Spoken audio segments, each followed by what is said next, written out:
Welcome to Bikini Bottom, a normally peaceful undersea sanctuary. Today it will be transformed into a theater of pure horror, wherein our little yellow friend will play the starring role. Hey there, today we're checking out SpongeBob SquarePants Battle for Bikini Bottom Rehydrated. Hope you enjoy.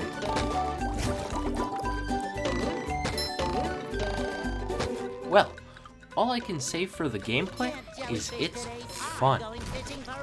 Really fun. The movement is buttery smooth, and the attacks feel just right.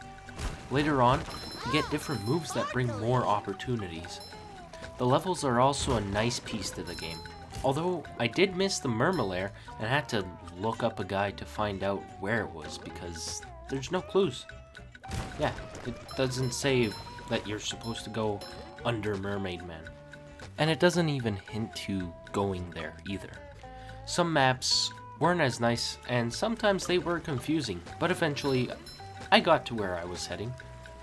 The difficulty is something you can completely overlook.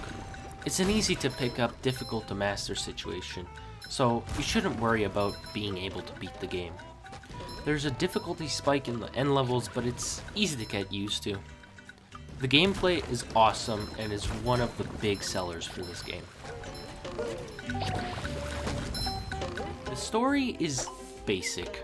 Plankton wanted to make robots and didn't flip the switch that would make them obey him. Now, you're on a mission to take control of Bikini Bottom and stop all the robots. You battle your way across 9 levels with a few bosses sprinkled in. The graphics of the old game didn't age well at all. When looking back to Plankton, you can see how ugly he looks. His mouth is trying to eat itself while he talks. The levels are also stale, but the new Rehydrated look is amazing. The characters look top notch, and the levels are so much more vibrant. They actually look alive, but something that doesn't look alive is the character animations in cutscenes. There's always something odd with them. They don't feel right. In some places, sure, they look amazing, but others, it's just disgusting. Most of the animations in cutscenes are reused and recycled over and over, so it feels like they only have a handful of animations in total for each character. The sounds are like the cutscene animations. They're reused over and over and over and over again.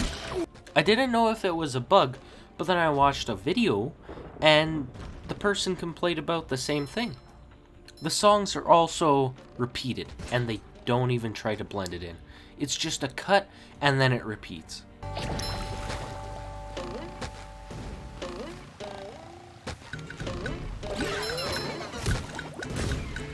Another gripe is that some of the characters don't sound like the ones in the show. It's like they pulled someone off the street to voice Mr. Krabs. Just listen to him. You gotta help me, boy. The Krusty Krab's been overrun by a bunch of them hoodlum robots of yours. It's not Mr. Krabs, and I don't know why they got such a bad imposter. The sounds are not a strong point for this game. For the bugs, my 10 hours of gameplay were never filled with them. The whole experience was entirely game-filled, and I couldn't spot any bugs anywhere. I thought that there would maybe be a few, but the whole game was entirely clean. The game is heavily inspired by games from the early 2000s era. You can see the games it was shaped by while playing. It draws heavy inspiration from games like Ratchet & Clank, Spyro, Crash Bandicoot, and several others. Comparing it to those games, you can see the resemblance clearly. I've played Ratchet & Clank more times than I can count, so I know the cruise bomb is exactly like the Visibomb, and I am sure of that. Back in that time, it could have been inspired by any games because it was such a saturated market, but these were the really obvious ones to me. Where's this shit? It's kind of weird to be dreaming of shit. Take damage from that. far away. Oh no! No! Come on! Are you fucking serious? No! Shit. Ah! God! No! No!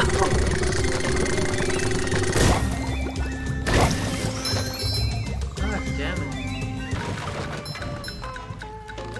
If you want a game that will bring back your great childhood memories when platformers ruled the gaming industry, then you should pick this up.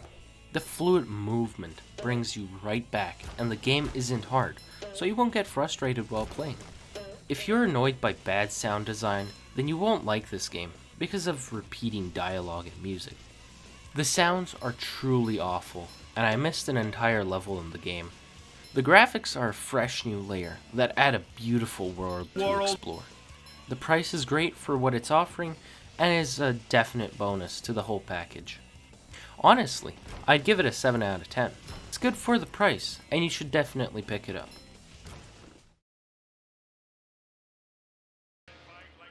Well, Plankton, I hope you learned your lesson. Oh, I certainly did. Next time I'll get it right. Ouch! We won! Who wants to get ice cream? I do!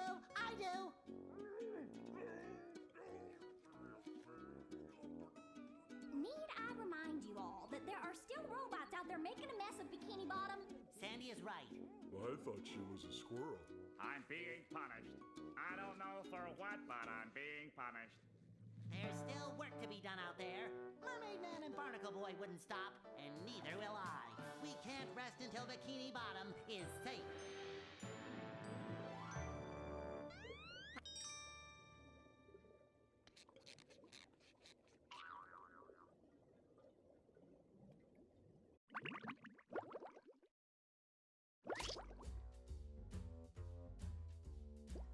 Up for a game of SpongeBob?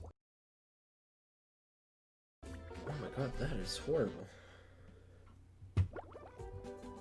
That's a really, really bad ending. I don't think that could be worse.